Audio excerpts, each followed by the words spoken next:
Now we start with the next theorem, which states that if two sides of a triangle are unequal, then the angle opposite to the greater side is greater than the angle opposite to the smaller side.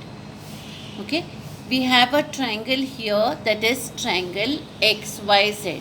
What have they said? Two sides of the triangle are unequal. Means what? The length of one of the side is more than the length of the other side. So you can see here in triangle XYZ, if I am considering side XY and side XZ, side XZ is greater than side XY. So if two sides of a triangle are unequal, then the angle opposite to the greater side is greater than the angle opposite to the smaller side. Now you look here, we have triangle XYZ given. In triangle XYZ, which side is greater than the other? Clearly we can see that side XZ is greater than side XY. So we write here side XZ is greater than side XY. What have we to prove? That the angle opposite to them is greater, that is the angle opposite to side XZ is greater than the angle opposite to side XY. Which is the angle opposite to side XZ?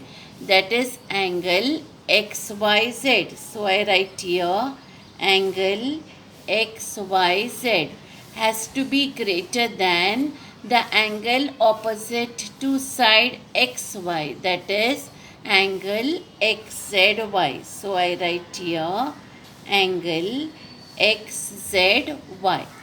Now, what is the construction to be done? Let us see here. Take a point P on side XZ. There is a point P on this side XZ such that, let us see what. You seeing that XY should be equal to XP. So we write here such that XY is equal to XP, such that XY is equal to XP. So a point is marked on side XZ such that XY is equal to XP. After you mark this point P, then you have to join Y and P, or we can draw this segment. So draw segment YP. We write here draw segment YP. It is drawn with the dotted line because it is construction. Now,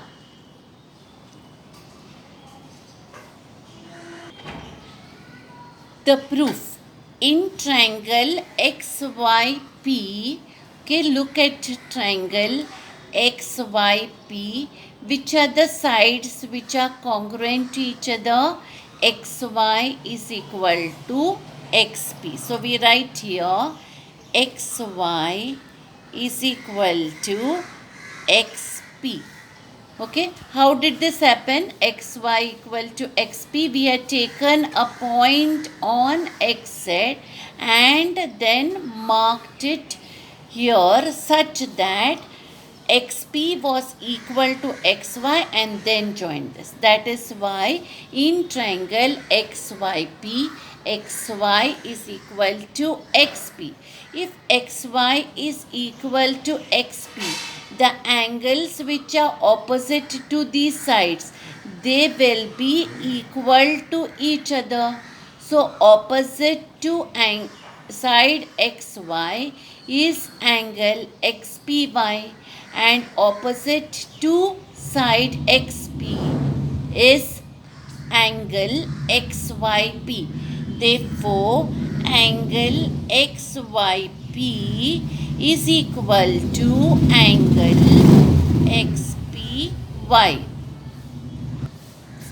Angle XYP is equal to angle XPY by the isosceles triangle theorem. Okay, now see angle XPY, it is the exterior angle. Exterior angle of which triangle? Triangle PYZ.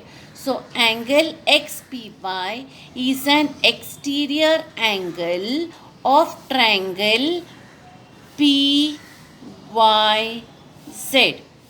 Okay, so angle XPY is an exterior angle of triangle PYZ. Therefore, angle XPY is greater than, you see here, angle XPY. It will be greater than this angle. Which angle?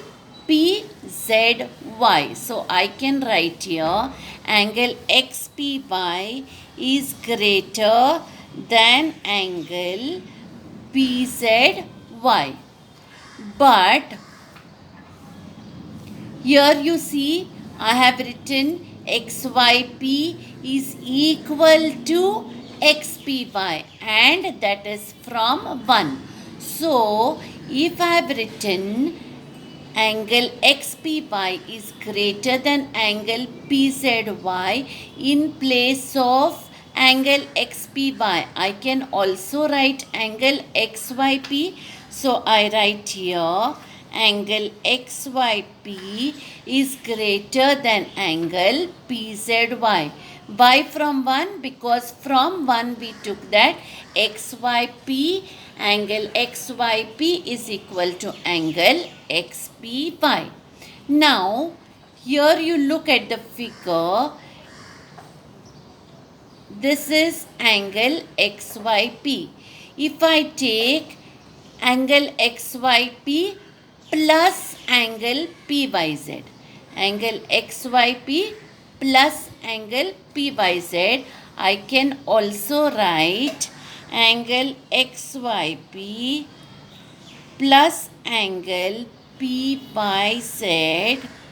Again we'll see here angle XYP plus angle PYZ is also greater than angle PZY.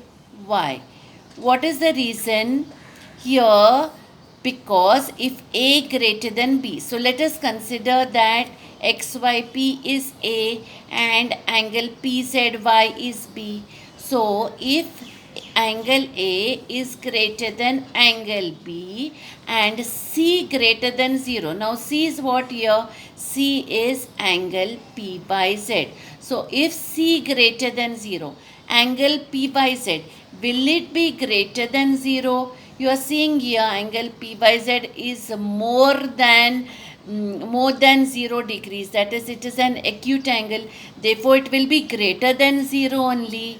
Therefore, angle XYP plus angle PYZ is greater than angle PZY, because if A is greater than P and C greater than 0, then A plus C also is greater than P. Therefore, now let us see what is angle XYP plus angle PYZ. Look at the figure. Angle XYP plus angle PYZ is this whole angle. What is this whole angle? Angle XYZ. So I can write here angle XYZ. In place of angle XYP plus angle PYZ, I am writing angle XYZ. So angle XYZ is greater than angle PZY. How did I get this angle? By angle addition postulate. Okay, now here I've got angle XYZ is greater than angle PZY. Look here what I have to say. Angle XYZ is greater than angle XZY. What we did? Angle XYZ is greater than angle PZY. So PZY or XZY is the same angle, right? So I can say that angle XYZ is greater than angle XZY. So I write here angle XYZ is greater than angle XZY. Now how can I write this? Because I see here that instead of writing PZY, I have written now XZY. How is that? Because P is lying between X and Z. So that is the explanation which is given here, because P lies between X and Z.